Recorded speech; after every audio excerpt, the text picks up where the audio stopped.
नमस्कार।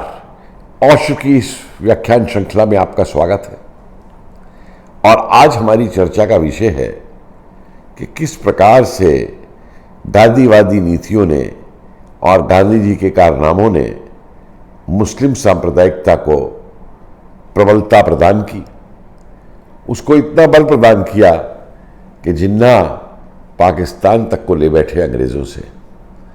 और हमारे साथ इस व्याख्यान के लिए मौजूद हैं डॉक्टर एम एस पाल, कलकत्ता के प्रख्यात सर्जन, जिन्होंने इस विषय पे काफ़ी शोध किया है। और आप और डॉक्टर पाल और गांधी और इस्लामिक कट्टरता का प्रसार। You know, Congress was built by British, not by Indians. In 1885, by Robert Hume, an ex-retired secretary of the British Viceroy, not by Indians. Again, in 1906, Muslim League was formed in Dhaka, I think in the park of Seinbag, and it was formed by the money of the governor of Bengal and Nawab of Dhaka. And in 1920, the Communist Party of India was formed outside India in foreign soil in Tashkent, and that was then brought to India, and in late 30s it was actually purchased by British. In one sense, all these three official parties of India, Congress, Muslim League and Communist Party, is not formed by the Indians, by the Indian process. They are not the parties coming out from our soil. Okay, it is very clear. Yes, all the revolutionaries in India has to join Congress because there is no other option. Because if you start a party of revolution, it will not, British will not allow you to exist. They will kill you. They joined Congress only to work from within, so that they can do something for the country. But always the revolutionaries tried to use this Congress platform for the good of the country. But always from 1885 to for 15 years, always it is Robert Hume who was selecting an Indian to put as on the head as Congress president. Actually, it was his selection by Hume, not the Indian process.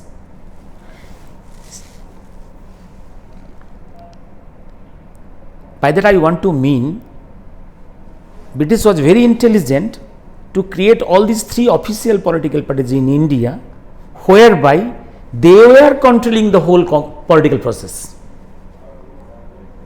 Only few revolutionaries time to time was trying to grab this platform to work for India, because beyond that, outside that, it was not possible to form a party of their own, to form a party from the soil by the people of this country.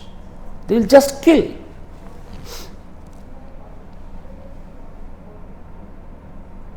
And you will see, first it is C.R. Das, Tilak, Lajpat Rai, Bipin Chandra Pal. They tried to take over the party for the Congress control, indirect and direct Congress, British control, but they failed.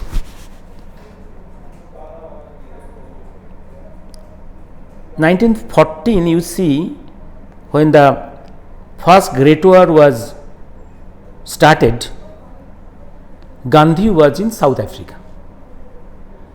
Gandhi came to India as a recruiter of Indians for the British Indian Army. He was the British Indian Army recruiter, and after that he left all his works in Africa, came permanently to India. That is a peculiar work, fantastic fine work of the British to plant Gandhi in the Indian Congress, and he was projected as apostle of peace and love, non-violence. The man who is a recruiter of Indians in the British Indian Army, who fought for the British Empire in the far east, far west, far east and African countries to protect British Empire, is projected as the man of non-violence. But D.V.D. Gandhi is always objecting when any Indian revolutionary pick up arms against the British. Gandhi has no problem when Indian as soldiers they work for the British in different war fronts of Asia and Africa. That is okay for Gandhi. But whenever any revolutionary pick up any gun or pistol or a weapon or any violence against the British, that is in the eye of Gandhi very bad. That is violence. That peculiar message and peculiar image is built here, and we accepted Gandhi as God, as Buddha. Because British mechanism projected him as Buddha. The problem, we are very ordinary persons, and as with the people of Bharatvarsha, for about 1000 years we have lost our political freedom. We lost all our intelligence, our moral intelligence, intellectuality, lost. We have failed to scrutinize a man. We pick up everything blindly. Whatever is projected, whatever is propagated by our masters. Our masters has told Gandhi is a man of non-violence, and in the European media, Gandhi is being projected as Buddha. And we have swallowed it, and we have accepted him as a leader. That's our tragedy. And come to 1920, it is Gandhi who is manipulating passing of resolution of Khilafat movement. Khilafat movement, what is Khilafat movement? Khilafat movement, Khilafat is a Khilafat empire in Turkey, Istanbul. It has got a huge empire up to Iran and Iraq. From Istanbul, that is Turkey to up to this was that was Khilafat empire. That was destroyed by the British by the second Great War victory, and the Muslims in this area was very disgruntled. Gandhi came forward to take their support in India to build his own image. The Muslims in India are very unhappy with the British. Gandhi picked up that situation, and Gandhi told that he will start Khilafat movement. Where the Khilafat will happen? In India. Khilafat is a Muslim empire, it's a Muslim kingdom based on Quran and Hadith. Will Gandhi, is the plan of Gandhi is to build Islamic kingdom in India? Is this his secularism? This is Khilafat movement, and the Khilafat movement resolution passed in 1920 in Calcutta Congress, disregarding all democratic norms. And from west of India, Gujarat and Maharashtra, some trains enter into Calcutta, volunteers, Muslim volunteers, Khilafati volunteers, and funded by the rich merchants of Gujarat. Those are the supporters of Gandhi. They enter forcefully into the Congress conference room. They forcefully voted, and the whole resolution was passed. against the resolution was all the serious congressmen like Chittaranjan Das, like Lajpat Rai, Annie Besant, Madan Mohan Malviya, all big intellectuals, big leaders, all are against Khilafat. Even Jinnah was very much against this passing of Khilafat resolution. They are asking, even Jinnah in his language asking, Gandhi, what for your Khilafat movement? Is Khilafat a secular movement? Is Khilafat anything to do with India? It is an issue outside India, in Turkey. It is a problem of Turkey. It is a problem of Muslim empires. What is the issue with India? And you are damaging India.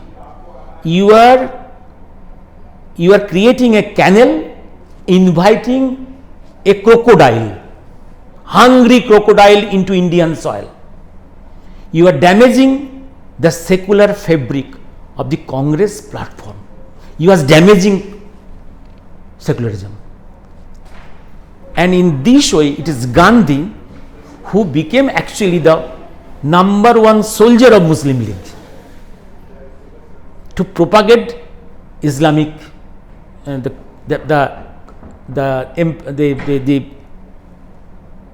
fight for the Islamic empire in India.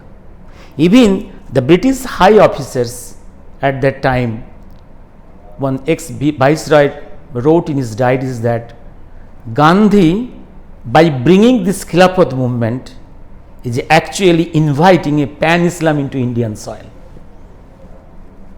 And also by your non-cooperation movement, his non-cooperation movement resolution was to boost his Khilafat movement and to destroy other movements by the revolutionaries in India.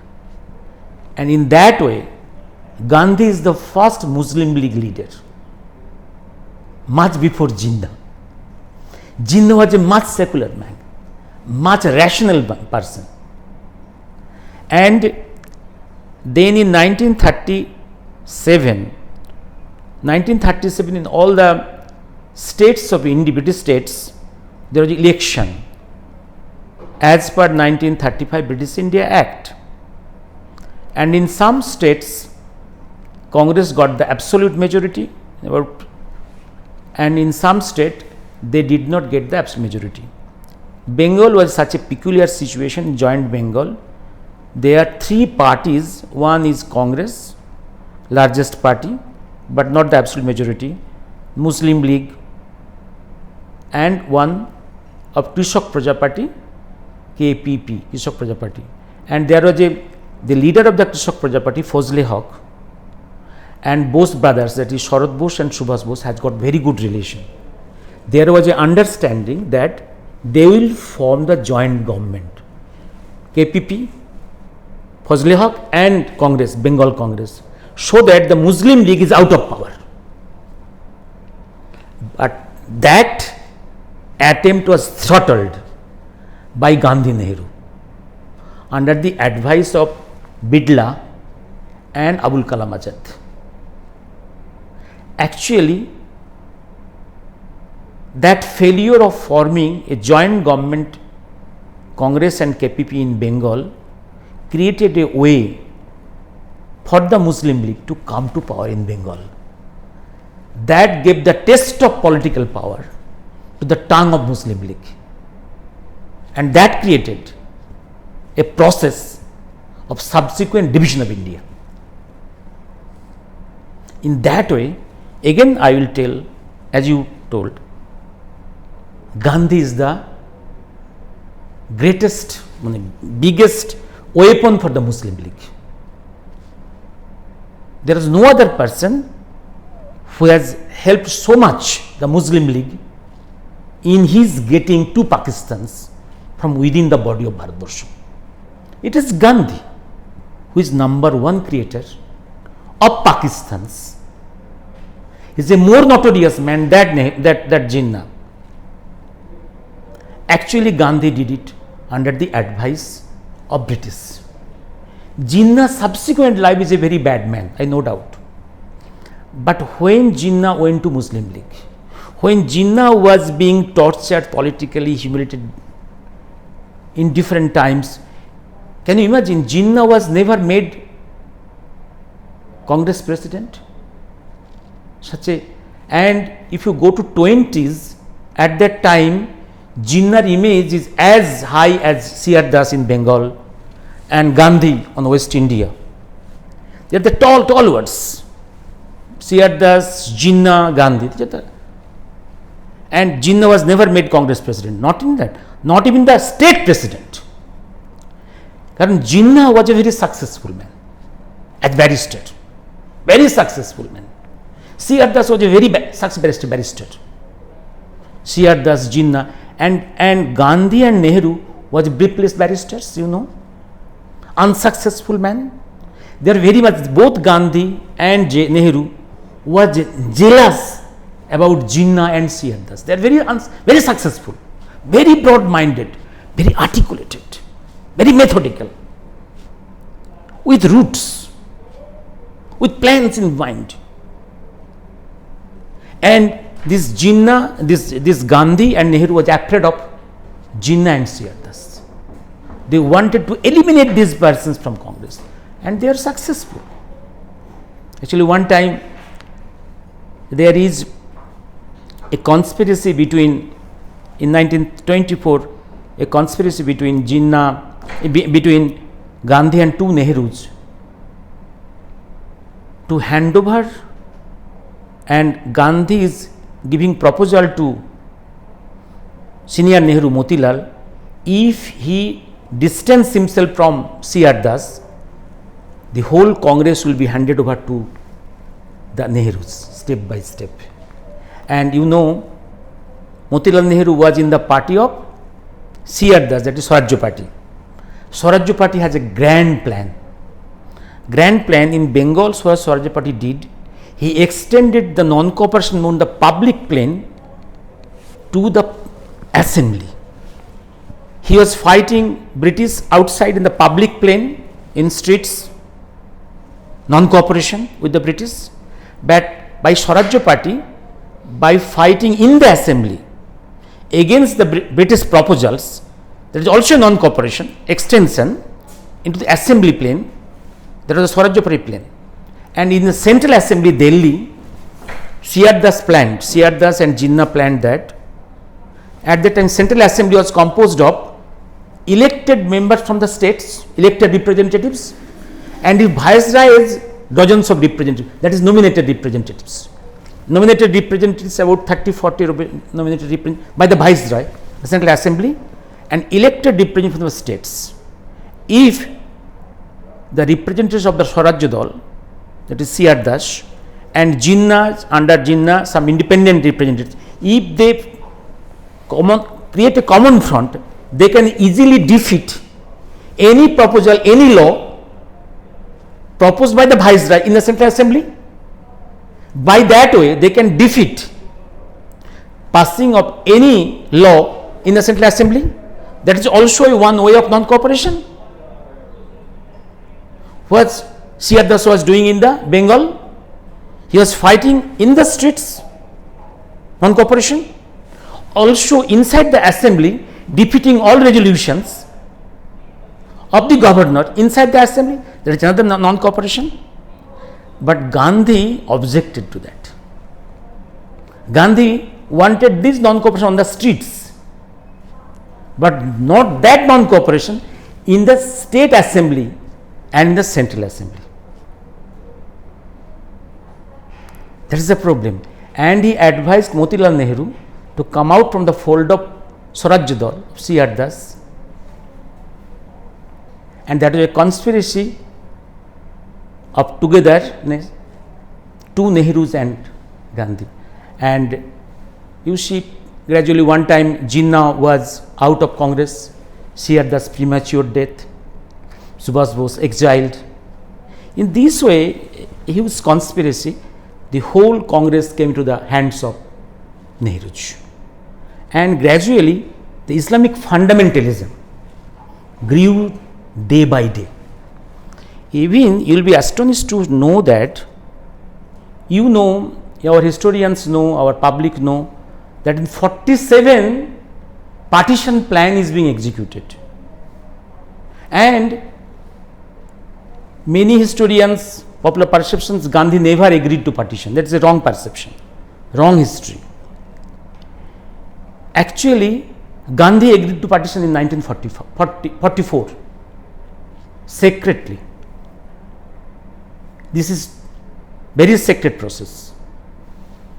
In 1945, from Rangoon, Subhash Bose is delivering a radio speech broadcasting.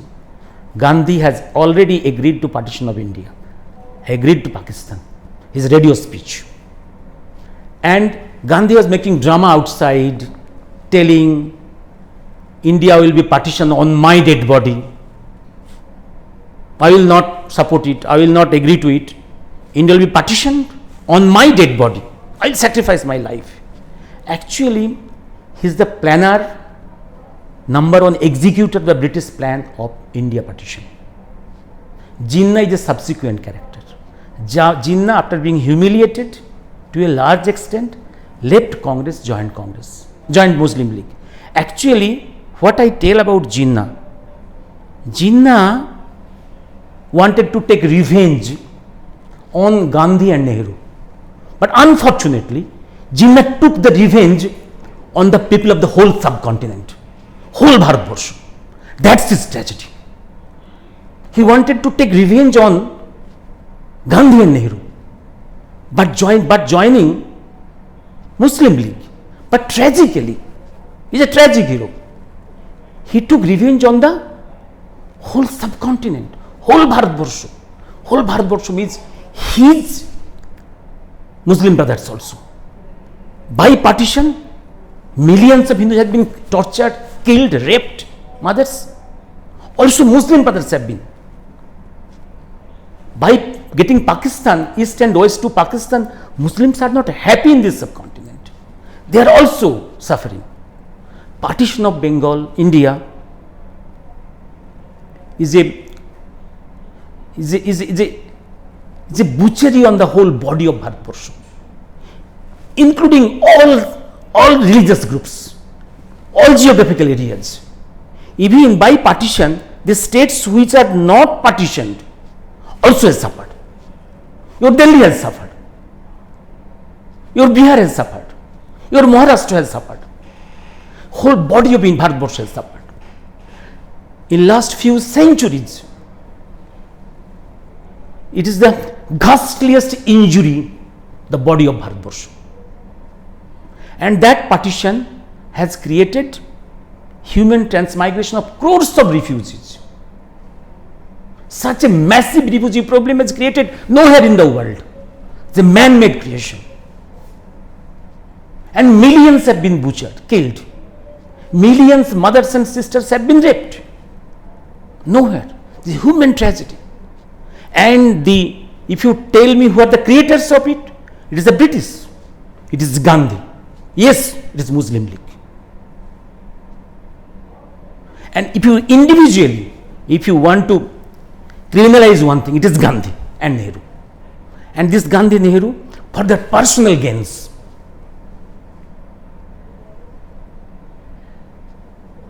because Gandhi Nehru, in their individual capacity, from their nothing to give to the country, they are neither great persons, nor big persons, nor intellectuals, nor good philosophers. Nothing. They are very ordinary persons, only power hungry. Their academic career, you see, very below ordinary persons. You cannot compare these two with that of this C.R. Das, your even Madan Mohan Malviya, Gokhale, your Lajpat Rai, Tilak, Subhash Bose. You cannot compare. They are brilliant in their academic careers. And these are two very ordinary persons. And these ordinary persons knew by themselves they will never come up in that position.